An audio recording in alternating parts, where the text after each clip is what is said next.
कक्षा 10 अध्याय नंबर 6 त्रिभुज प्रश्नावली 6.2 का क्वेश्चन नंबर 2 दे रखा है। किसी त्रिभुज पी क्यू आर की भुजाओं पी क्यू और पी आर पर क्रमशः बिंदु ई और एफ स्थित हैं। निम्न में से प्रत्येक स्थिति के लिए बताएं कि क्या ई एफ और क्यू आर समांतर होगा या नहीं होगा। एक ही चित्र तीनों पॉइंट में काम आना है। क्वेश्चन इस प्रकार है, पी क्यू आर एक त्रिभुज है जिस पर दो बिंदु दिए हुए हैं ई और एफ। ई एफ को मिलाया गया है और पूछा जा रहा है कि इन तीन स्थितियों के लिए क्या ये वाली लाइनें समांतर होंगी या नहीं होंगी। इसमें आनुपातिकता प्रमेय का विलोम लगेगा। प्रमेय देख लेते हैं, फिर क्वेश्चन की अपन शुरुआत करेंगे। आपको एक त्रिभुज दिया हुआ है पी क्यू आर और यहाँ लाइन दी हुई है आपको ई एफ। पूछा जा रहा है ये समांतर होगी या नहीं होगी। अब ये समांतर कब होगी? जब पी ई बटा ई क्यू बराबर होगा पी एफ बटा एफ आर, यानी कि पी ई बटा ई क्यू का अनुपात और पी एफ बटा एफ आर का अनुपात बराबर होगा। तो ये लाइनें अपने आप ही समांतर होंगी आनुपातिकता प्रमेय के विलोम से। तो चलिए फिर शुरू करें इसको। 12 का भाग जा रहा है। 12 का 36 में कितनी बार जाएगा? 3 बार। और 24 में कितनी बार जाएगा? 2 बार। इससे ज़्यादा अगर सरल हो रहे हैं तो कर लें, फिर आप अपना आंसर दे सकते हैं। जैसे 10 का भाग अगर मैं 13 में दूं तो आएगा 1.3 और 2 का भाग अगर 3 में दूं ये आएगा आपके 1.5। अब ध्यान से देख के बताएं, क्या ये चीज़ें बराबर है? नहीं है, ये चीज़ें बराबर नहीं हैं। इसका मतलब ये लाइनें समांतर भी नहीं होगी। तो लिखेंगे अपन, चूंकि इनका अनुपात, इनका किनका, पी ई बटा ई क्यू बराबर नहीं है किसके?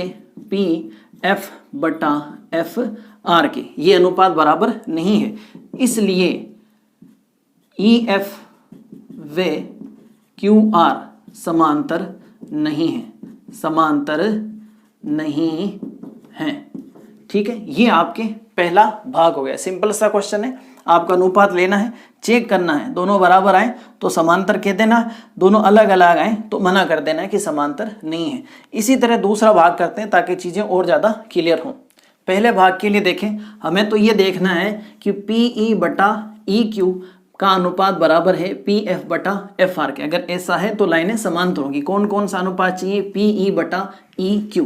तो लिखूंगा मैं पी ई बटा ई क्यू। ठीक है, फिर चेक करेंगे सामने पी एफ बटा एफ आर। अगर ये इक्वल हुए तो लाइनें समांतर होंगी, वरना नहीं होगी।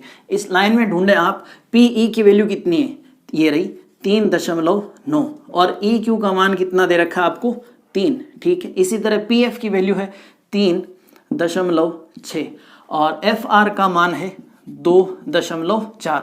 अब देखें, दशमलव हटेगा नीचे आएगा 10, ये दशमलव हटेगा ऊपर जाएगा 10, 10 से 10 तो गया, इधर दशमलव हटाएं तो बट्टे में आएगा 10। आगे बढ़ाएं, ऊपर यहाँ रहा आपके 39 और 3 का 10 से गुणा नीचे हो जाएगा आपके 30। दोनों के दशमलव हटे, 10 कटे, बचा कितना? 36/24। क्या ये चीज़ें आपको बराबर नजर आ रही? नहीं। थोड़ा सा रुके, आप इनको सरल करके देखें, उसके बाद भी अगर ना दिखें तो फिर मना कर देना अपने को। जैसे 3 का भाग दोनों जगह जाता है। 3 का भाग अगर 39 में दूं तो कितनी बार जाएगा? 13 बार। और इसमें किसमें 30 में कितनी बार जाएगा? 10 बार। इसी तरह यहाँ पर देख लें, किसी संख्या का भाग जा रहा है। अब इसी तरह इसका दूसरा भाग देखते हैं, इसमें भी ये अनुपात लिया जाएगा। अगर वो बराबर हुआ तो आनुपातिकता प्रमेय के विलोम से समांतर होंगी, वरना नहीं होंगी। चलिए फिर शुरू करें। हमें लेना अनुपात किसका? पी ई बटा ई क्यू का। पी ई बटा ई क्यू का उस तरफ आएगा पी एफ बटा एफ आर, पी एफ बटा एफ आर। चलें अब मान रखें, पी ई की वैल्यू कितनी है? 4 और ई क्यू का मान कितना है? 4.5 बराबर पी एफ का मान कितना है? 8 और एफ आर का या आर एफ का मान कितना है?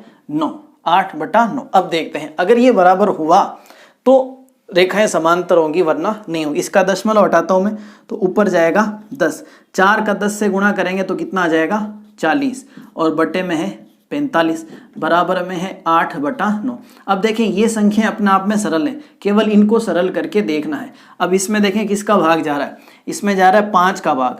5 का भाग 40 में 8 बार और 45 में 9 बार, बराबर इस तरफ भी कितना दे रखा है 8/9। अब यहाँ भाग देने की जरूरत नहीं है क्योंकि दोनों संख्याएं आपस में बराबर आ रही हैं। इसका मतलब ये वाली लाइनें समांतर होगी। तो लिखेंगे कैसे, लिख देंगे चूंकि ये वाला अनुपात कौन सा PE/EQ, चूंकि PE/EQ बराबर है किसके बराबर है, PF/FR के, PF/FR के। इसलिए आनुपातिकता प्रमेय, आनुपातिकता प्रमेय के विलोम से कौन सी लाइनें समांतर हो जाएंगी, ये वाली कौन सी, EF समांतर होगा किसके, QR के। ये था इसका दूसरा भाग। आप चाहें तो प्रमेय का नंबर भी लिख सकते हैं, लेकिन नाम लिखना बेहतर रहता है। अब इसी तरह फटाफट से तीसरा भाग कर लेते हैं। इसमें भी यही अनुपात चेक करना है, कौन सा, PE/EQ, PE/EQ बराबर देखना है PF/FR है या नहीं, PF/FR। अब इसमें देखें सारे मान अपने पास है या नहीं। सबसे पहले देखें PE कहीं पर है क्या, ये रहा, कोई दिक्कत नहीं है। EQ कहीं नजर आया, कहीं भी नजर नहीं आया। PF अपने पास है और FR भी अपने पास नहीं। तो पहले इनका इंतजाम करेंगे। हमें दे रखा है PQ, चित्र में देखते हैं। PQ है आपके यहां से लेकर के यहां तक, कितना दिया हुआ है 1.28। हमें चाहिए नहीं, हमें तो क्या चाहिए, PE चाहिए हमें, PE। और इसके अलावा क्या दे रखा है अपने को, PR दिया हुआ, देखें PR कितना दिया हुआ है, PR दे रखा आपको 2.56। और इसके अलावा PE दिया हुआ है, देखें PE कहाँ पर है, ये रहा PE 0.18। और PF कहाँ है, ये रहा PF 0.36। ये तो दे रखे हैं, लेकिन इनका आता पता नहीं। तो आता पता निकालना इनका, भाई यहाँ से लेकर के यहाँ तक कितना है 1.28, उसमें से इसको निकाल दें, यानी 128 में से आप 18 निकाल दें तो कितना रहेगा 110, यानी 1.10, जो कि किसका मान है, EQ का। किसका, EQ का। सेम उसमें FR निकाल लें, यहाँ से लेकर के यहाँ तक अगर 2.5 है, उसमें से इसको निकाल दिया जाए तो पीछे ही तो बचेगा। निकाल दें 0.36 को तो पीछे कितना रहेगा 2.20, जो कि किसका मान होगा, FR का। तो अब देखें सारी वैल्यू अपने पास आ चुकी हैं। करें बातें आगे की। PE का मान देखें, PE कहाँ पर है, ये रहा, PE का मान दिया हुआ है 0.18, कोई दिक्कत नहीं है। EQ कहाँ पर है, ये छुपा हुआ, कितना है 1.10, बराबर मान रहे अपन PF देखें कहाँ पर है, ये रहा PF 0.36, और FR कितना है देखो 2.20। अब देखें दशमलव के बाद 2 अंक है, इसमें भी दशमलव के बाद 2 अंक है, तो दशमलव कैंसिल हो जाएगा। आप ऊपर नीचे 100 लिखेंगे, 100 तो वैसे ही कट जाएगा, तो सीधे इसको कैंसिल ही माने। इसी तरह यहाँ भी दशमलव हो जाएगा कैंसिल। आगे की स्थिति पर विचार करें, इधर तो बचेगा आपके 18 और इधर बचेगा 110, और इस तरफ बचेगा आपके 36 और बटे में 220। अब इनको सरल कर लें, आपका आंसर आ जाएगा। जैसे देखें अपन, इसमें किसी संख्या का भाग जाता है तो दे दें, जैसे 2 का भाग जा रहा है तो 2 का भाग 18 में जाएगा 9 बार, और इसमें जाएगा आपके 55 बार।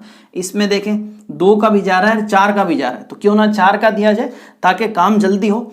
4 का भाग 36 में जाएगा 9 बार, और 4 का भाग देखें इसमें जाएगा 4 पंजे 20, 22 में से 20 निकालेंगे 2, आगे 0 है 20 बना देगा फिर से 4 का भाग कितनी बार, 5 बार। अब ध्यान से देख के बताएं क्या ये बराबर नहीं है, बिल्कुल है, यानी कि ये वाला अनुपात बराबर है। जब ये अनुपात बराबर है तो ये वाली भुजाएं आपस में क्या होंगी, समांतर होंगी। हाँ, एक काम आप यहाँ कर सकते थे, आप सीधे अगर इसको 2 से काटते तो देखते क्या होता। इसको नहीं काटना है, 18/110, इसको 2 से काट दें तो 2 का भाग 36 में 18 बार, और 220 में कितनी बार, 110। ये यही बराबर हो जाता। एक ही बात है, आप ऐसे करें या ऐसे, कोई फर्क नहीं पड़ना, दोनों अनुपात बराबर हो जाएंगे। डायलॉग लिख लेते, क्या लिखेंगे, चूंकि ये वाला अनुपात देखें क्या है, PE/EQ बराबर है किसके, PF/FR के। इसलिए आनुपातिकता प्रमेय के विलोम से, आनुपातिकता प्रमेय के के विलोम से क्या रिजल्ट निकलता है कि ई एफ समांतर हो जाएगा किसके, क्यू आर के। ये था आपके क्वेश्चन नंबर 2, जिसमें 3 भाग किए हैं आनुपातिकता प्रमेय के विलोम से। आपको अनुपात देखना था, अगर बराबर नहीं है तो समांतर नहीं है, अगर बराबर है तो समांतर है, इतना इसमें आपको करना था।